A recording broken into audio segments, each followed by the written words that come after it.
You ask Tiger to solve. This deals with linear equations with one unknown. The final result is x equals 1 over 3.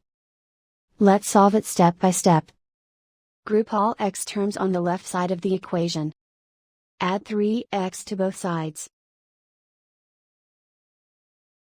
Simplify the arithmetic. Group like terms. Simplify the arithmetic. Isolate the x. Divide both sides by 6. Simplify the fraction. Find the greatest common factor of the numerator and denominator. Factor out and cancel the greatest common factor. And so the final result is x equals 1 over 3.